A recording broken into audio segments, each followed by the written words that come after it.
Bonjour, donc nous sommes aujourd'hui réunis pour vous présenter lors de ce webinaire l'EDEC du ferroviaire et nous sommes le 28 mai aujourd'hui. Nous sommes en présence de cabinet Q qui a été un des prestataires qui a répondu à l'un des appels d'offres que nous avons fait sur cet EDEC. Avant de partir sur la présentation de l'EDEC, je vais vous faire une petite présentation rapide de la Fédération des industries du ferroviaire, donc la FIF, qui défend et promeut en fait le secteur ferroviaire en élaborant des stratégies industrielles adaptées. Elle fédère des actions de la filière de l'industrie ferroviaire française de manière à promouvoir l'innovation, la compétitivité et la croissance durable du secteur. La FIF permet de diriger en fait et coordonne surtout les réflexions et des actions sur le sujet important concernant les industriels, tant en France qu'à l'international. Et elle intervient aussi notamment au niveau du comité de stratégie ferroviaire de la filière. Comme vous pouvez le voir, la Fédération des industries ferroviaires compte 85 adhérents directs et représente plus de 600 adhérents indirects, bien sûr, et ils sont répartis sur toute la France. On peut voir que 7 clusters sont définis sur toute la France et permettent de déployer en fait les avancées et les actions mises en place par l'EDEC. Mais qu'est-ce qu'un EDEC? Eh ben, l'EDEC, c'est un engagement de déploiement de l'emploi et des compétences. Et là, aujourd'hui, on est là pour vous parler de l'EDEC du ferroviaire. Celui-ci a été signé en novembre 2023 par le ministère du Travail, par la Fédération des industries, bien évidemment, par l'UIMM, l'Union des industries du métier et de la métallurgie, et aussi par des organisations syndicales, comme vous pouvez les voir en haut. Elles sont nommées en haut de la page, donc la CFDT, la CFE, la CGT et FO. Cet EDEC a pour objectif de développer en fait les emplois et la compétence nécessaires pour garantir l'approvisionnement du ferroviaire en France et maintenir la présence des industriels sur les territoires accompagnés de la transition écologique. Ces éléments font partie intégrante, bien sûr, du contrat stratégique de la filière qui a été actualisé en 2024, comme c'est écrit. Voilà. Il faut savoir que toutes les actions menées dans le cadre de l'EDEC sont coordonnées par un comité de pilotage et que ce comité de pilotage regroupe en fait les institutions qui ont signé cet EDEC. L'EDEC du ferroviaire a été découpé en 3 grands axes. Les 3 axes, c'est ceux qui apparaissent là à l'écran. Donc le premier, le portrait des métiers et besoins des entreprises. Le deuxième, renforcer l'offre de formation. Et le troisième, la valorisation de la filière. Pour ces actions, en fait, ces axes, ils ont été divisés en 2 actions. Et celui qui va vous être présenté aujourd'hui, puisqu'il a été finalisé, c'est la cartographie des métiers, des compétences et des formations de l'industrie du ferroviaire qui a été menée. Cette étude a été menée par le cabinet Q, qui est présent donc avec nous et qui va pouvoir vous présenter un petit peu tout ce qui a été mis en place et le rapport qui a été fourni à cet effet. Voilà. Je vais pouvoir laisser la main au cabinet Q, qui va pouvoir prendre le relais. Oui, merci beaucoup. Donc, on est très heureux de pouvoir présenter nos travaux aujourd'hui. On a eu une mission qui s'est découpée en 2 phases. Une première phase d'analyse prospective et une deuxième phase qui concernait davantage la cartographie des métiers, donc l'élaboration des fiches métiers en tant que telles. Comme le disait Mélanie, on est sur les decks de l'industrie ferroviaire. Le périmètre qu'on a retenu, c'est celui des entreprises industrielles, donc qui ont des activités de conception, production, commercialisation de matériel roulant, d'infrastructures et de signalisation ferroviaire. Donc, on est sur un secteur qui est au cœur de différentes transitions dont on va parler tout à l'heure. On mentionne notamment la transition écologique, qui est bien sûr une préoccupation importante pour le secteur. Et donc, on a commencé nos travaux à l'été 2024 et nous serons finalisés au premier trimestre 2025. Notre mission, elle s'est découpée en deux volets. Un premier volet d'analyse prospective, comme je le disais, qui a inclus une projection des besoins en emploi et en recrutement. Dans cette première phase, on a fait une analyse documentaire, on a fait également une analyse statistique, notamment pour la modélisation, dont on va vous parler tout à l'heure. On a réalisé des entretiens donc avec des entreprises, des experts, des institutionnels également. Et puis, on a visité deux sites. Le premier qui est Laurin-Fer en Moselle et le second qui est Alstom à Étrees en Charente-Maritime. Et donc, le second volet de notre mission, c'était, comme je le disais, d'élaborer le fond, donc le contenu des fiches métiers, et d'inclure les principales certifications également qui menaient à ces métiers.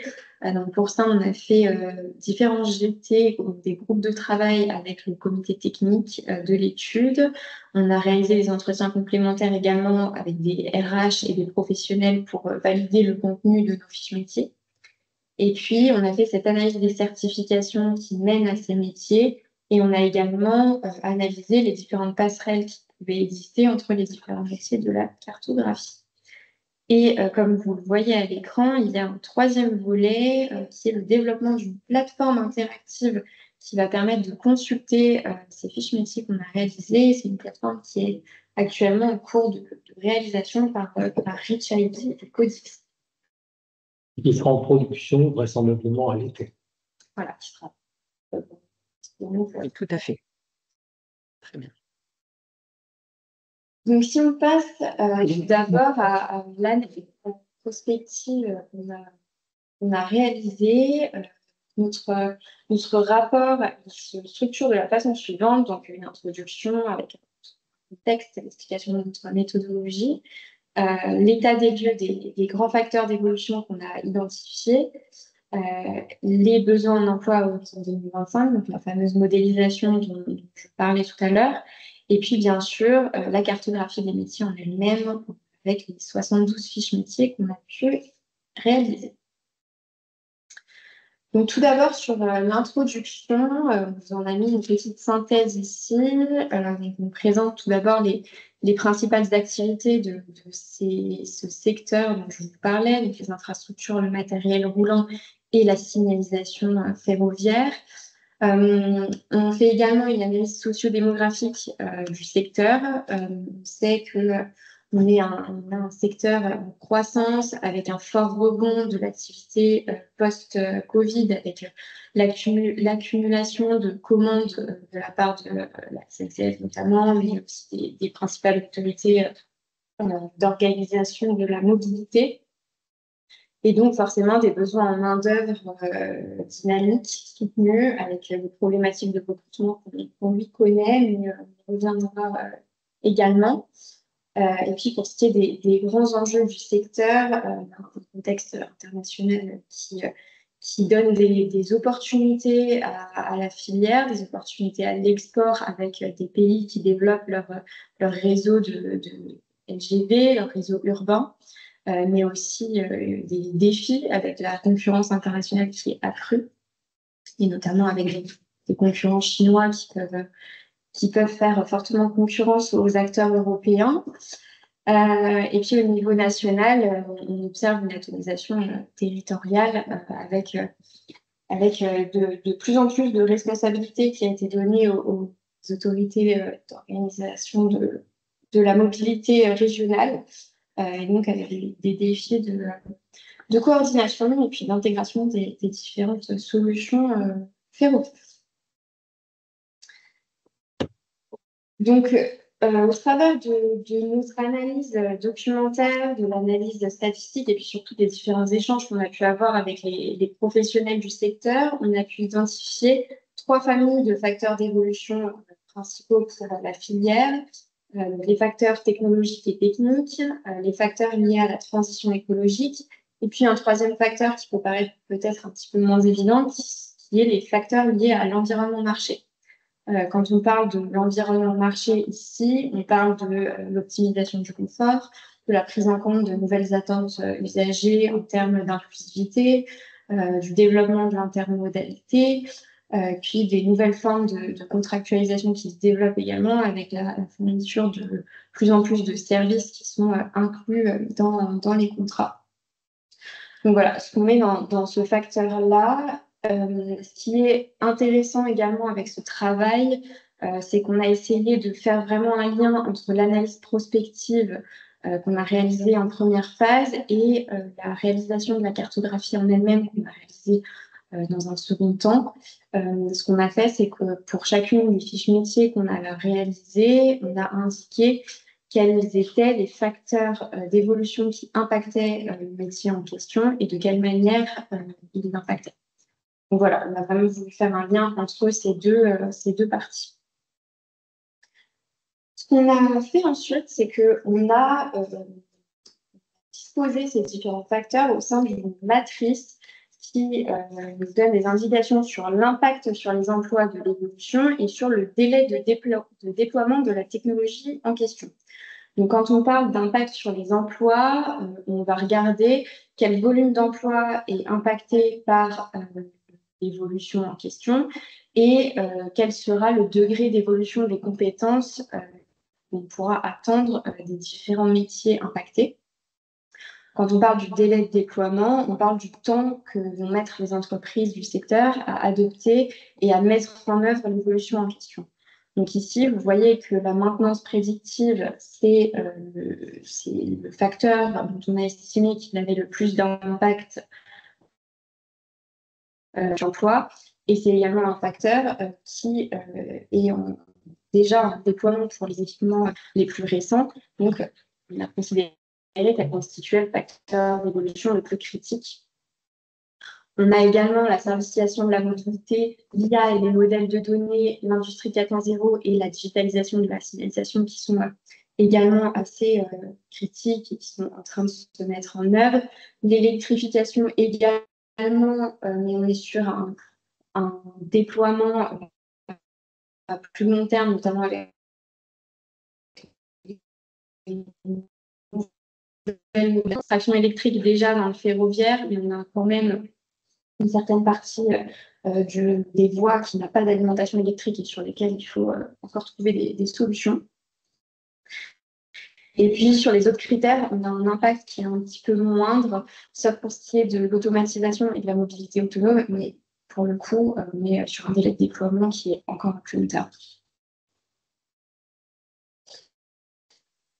Donc, ce qu'on a fait dans notre rapport, c'est que pour chacun des facteurs qu'on a identifiés, on a un petit peu creusé, évidemment, et donc on a réalisé deux slides permettant de détailler quels étaient les enjeux du facteur en question, quelles activités étaient impactées et à quel horizon et contexte déploiement on pouvait s'y attendre. La deuxième slide que vous verrez juste après détaille un petit peu plus les familles de métiers qui sont impactés. Donc ici, on vous a mis l'exemple de la maintenance prédictive.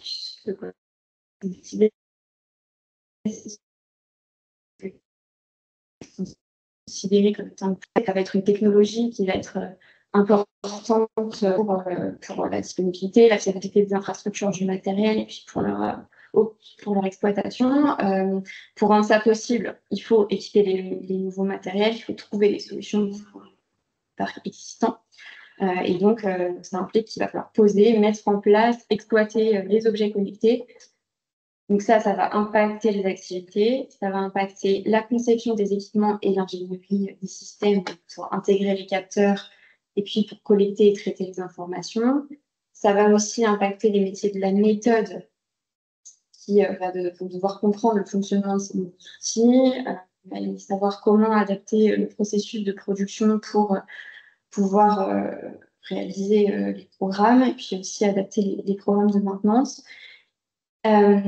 On va avoir également, bien sûr, un impact sur les métiers de la maintenance en eux-mêmes, donc avec des interventions qui seront mieux préparées, qui pourront être ajustées en temps réel avec des alertes prédictives spécifiques. on va vraiment passer d'une maintenance corrective ou préventive à une maintenance prédictive. Et puis, sur l'exploitation de la maintenance, quand elle est déléguée par l'opérateur, c'est pareil, on va pouvoir éviter la surmaintenance et les risques de panne également. Et donc, pour ce qui est de l'horizon du déploiement, ce que je disais déjà tout à l'heure, c'est que c'est déjà en cours pour les matériels et les infrastructures les plus récents. Par contre, effectivement, on a un effet parc installé qui fait que des équipements, des infrastructures qui sont en fonctionnement, mais qui ne sont pas équipés et qu'il va falloir équiper via des opérations de rétrofit. Donc, sur la seconde slide, on vous détaille tout ça par famille de métiers. Je passe assez vite, mais vous avez le détail en termes de délai d'impact. Donc, vous voyez ici qu'il est assez court, de dynamique pour les différents métiers en question, et puis d'évolution des compétences. Donc, ça va de la maîtrise des technologies IoT, de l'analyse de données, à la maîtrise de l'environnement numérique, au passage progressif d'une planification manuelle à l'utilisation de logiciels spécialisés. Donc, une assez grande évolution des compétences sur les métiers impactés. Donc, ce travail-là, c'était un exemple ici sur la maintenance prédictive, mais on l'a fait également sur les 10 autres facteurs qu'on a identifiés. Au total, sur les 11 facteurs d'évolution du rapport. La seconde partie de notre analyse prospective, c'est la modélisation des besoins en main-d'œuvre et en recrutement. Donc, l'objectif, c'était ici d'avoir des tendances en termes d'évolution de l'emploi, donc d'évolution de ces besoins en main-d'œuvre. Pour faire ça, on a besoin de prendre des hypothèses et d'analyser l'évolution de l'activité de la filière. Donc, on a fait des hypothèses pour déterminer 3 scénarios. Donc, une tendance haute, on est sur un scénario tendanciel qui est basé sur la tendance de croissance annuelle du chiffre d'affaires. Une tendance centrale qui est ici basée sur le plan de charge des industriels et une tendance plus basse avec un scénario qui est ici basé sur les travaux prospectifs de la branche, donc avec des hypothèses de croissance annuelle de la valeur ajoutée projetée, donc 1,6% sur la période 2025-2030 et puis 1,4% à partir de 2030. Les besoins en main-d'œuvre du coup, ont été identifiés grâce à ces 3 scénarios, en prenant en compte également l'évolution de la productivité, la pyramide des âges, donc le départ à la retraite, et le turnover également du secteur. Donc, si on regarde les résultats de notre modélisation, regardant tout d'abord l'évolution de l'activité, on voit que peu importe le scénario que prend, on a une activité qui est en croissance. Donc, il y a plusieurs raisons à ça, et c'est ce dont on parlait déjà tout à l'heure. C'est déjà un besoin de renouveler le parc ferroviaire. C'est un intérêt mondial qui est grandissant pour le train, donc le ferroviaire, avec un contexte de transition écologique, de marché à l'export qui se développe. Et puis également une urbanisation qui est croissante et puis avec un développement des systèmes de transport en commun, donc le métro et le tramway notamment.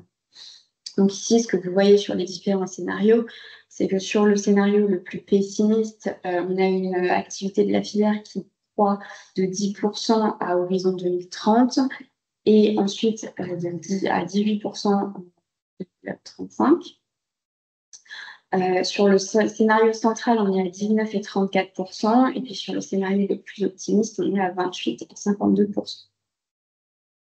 Donc, en fait, dans tous les cas, on a une croissance de l'activité, et ça se confirme également via les différents échanges qu'on a pu avoir avec les entreprises qu'on a pu interroger, qui nous parlaient effectivement de l'avenir. C'est ça, de leur carnet de commandes qui était plein pour parfois les 4, 5, 10 ans à venir.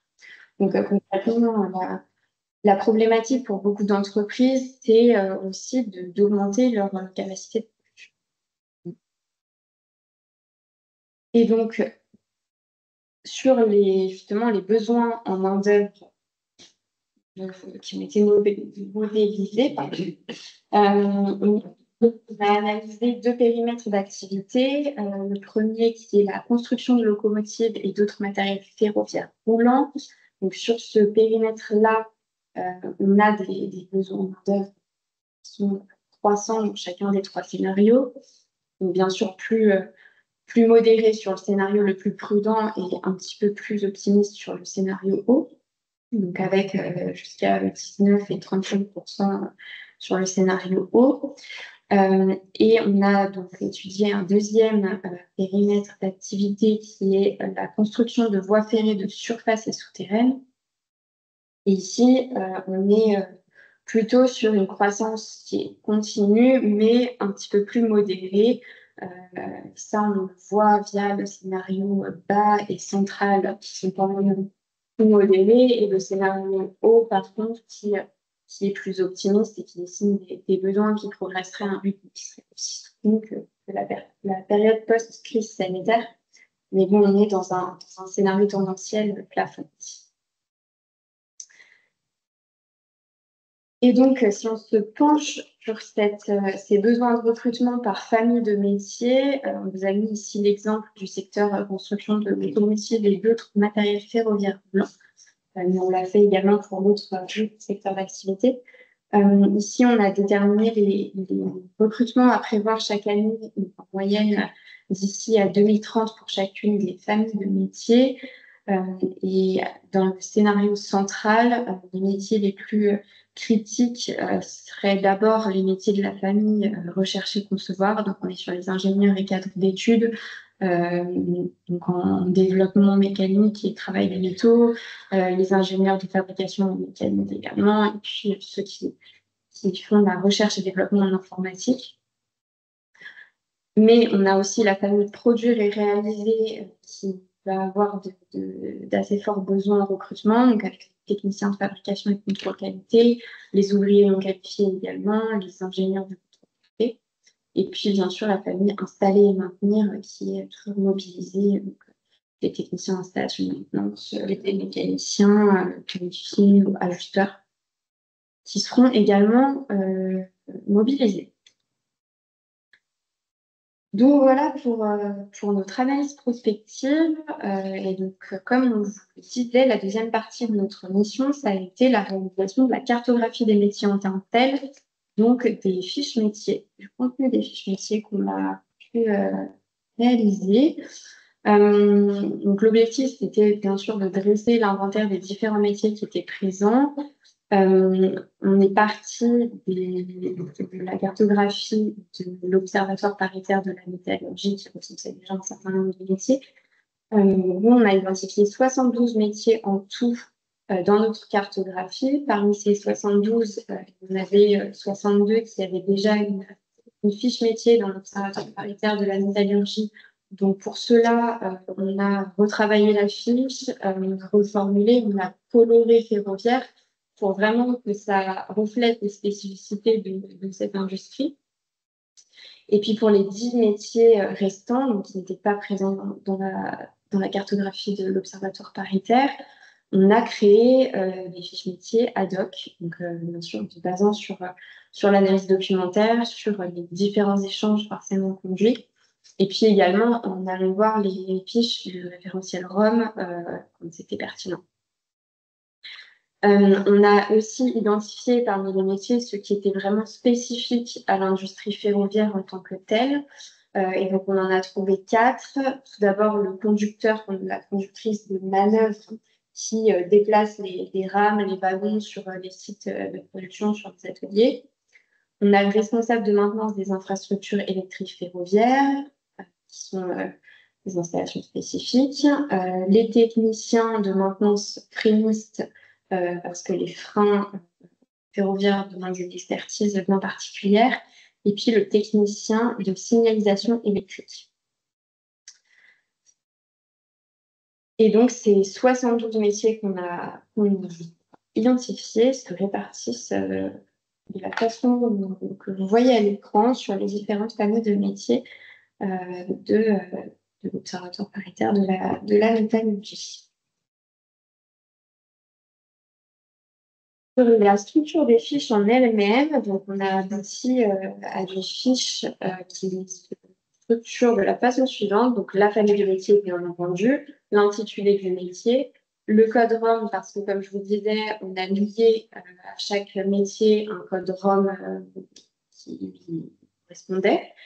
Le descriptif qu'on a essayé de rédiger de la façon la plus lisible et plus pédagogique possible, les activités, les compétences techniques transverses et comportementales, et puis les métiers proches et l'accès aux métiers, et enfin les facteurs d'évolution anticipés. Donc c'est ce dont je parlais tout à l'heure, le lien avec notre analyse prospective, donc quels facteurs impactent le métier et dans quelle mesure. Alors, ces fiches ont été rédigées à plusieurs usages, hein, à la fois pour aider les industriels à, par exemple, recruter, se constituer des référentiels métiers pour faire de la GEPP, imaginer des parcours professionnels pour leurs salariés, mais également pour aider les futurs salariés du secteur à découvrir les opportunités qu'il y a dans la branche. C'est fait également pour les salariés actuels du secteur pour identifier à la fois les perspectives, mais aussi comment leur métier va évoluer dans le futur. Donc, on a essayé d'être relativement couvrant pour pouvoir répondre à beaucoup de questions qui peuvent être posées aussi bien par les salariés, les potentiels candidats, comme les industriels. C'est ça, c'était un travail de lisibilité, de pédagogie des fiches sans gommer l'aspect technique, bien sûr, des métiers. Exactement. Sur les métiers proches, on a identifié des métiers proches donc en amont du métier, en parallèle ou en aval. Donc ici, c'est bien les passerelles qui peuvent être sollicitées pour chacun des métiers. Pour ça, on s'est basé sur bien sûr les entretiens qualitatifs qu'on a menés. On s'est aussi appuyé sur le référentiel ROM qui identifie les métiers proches lorsque c'était pertinent. Et ce travail va bien sûr alimenter l'axe 2 sur la formation professionnelle et donc l'accompagnement de l'activation des passerelles entre les métiers identifiés, les différents métiers identifiés dans la cartographie. Oui, tout à fait. Justement, en parlant de formation professionnelle, on a également identifié l'accès aux métiers.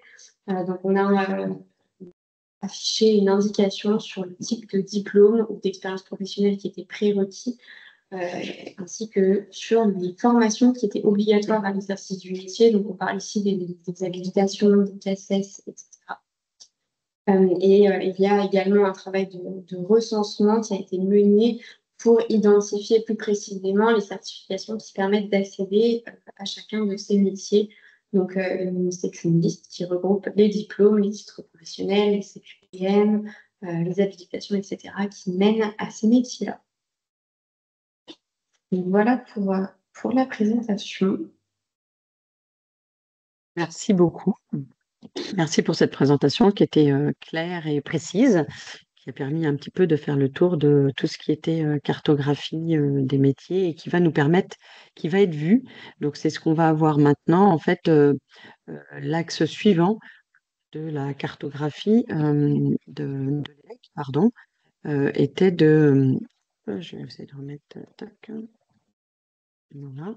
Donc, l'axe suivant de l'EDEC, qui est en cours en ce moment, c'est la valorisation donc, de la filière et la mise en place d'un portail de l'industrie ferroviaire. Et vous voyez c'est bon, vous voyez mon écran, voilà. Et donc la création d'un portail ferroviaire qui maintenant est mis en place par une autre société à la suite du cabinet Q. Nous avons mis en place un appel d'offres et c'est Codixis qui travaille avec effectivement, comme le disait Héloïse, avec aussi un partenaire qui travaille avec eux, avec Rich ID, pour tout ce qui est création de la cartographie, donc de la représentation de cette cartographie des métiers, que ce soit sur un portail ou que ce soit, comme vous pouvez le voir là, sur les images, sur une carte immersive où on pourra aller cliquer un petit peu dessus et voir un petit peu tous les métiers qui sont représentés. Voilà. Sur cette présentation, vous pouvez le voir si vous avez des questions et d'autres. Vous voyez l'adresse de la FIF qui est indiquée ici, donc fif@fif.asso.fr. N'hésitez pas à revenir vers nous si vous avez d'autres questions et si vous voulez approfondir le sujet. Voilà. Je vous remercie. Je vous remercie d'avoir fait cet exercice. Pas simple. Voilà. Merci beaucoup. Merci Héloïse. Merci Bernard. Au revoir. Au revoir.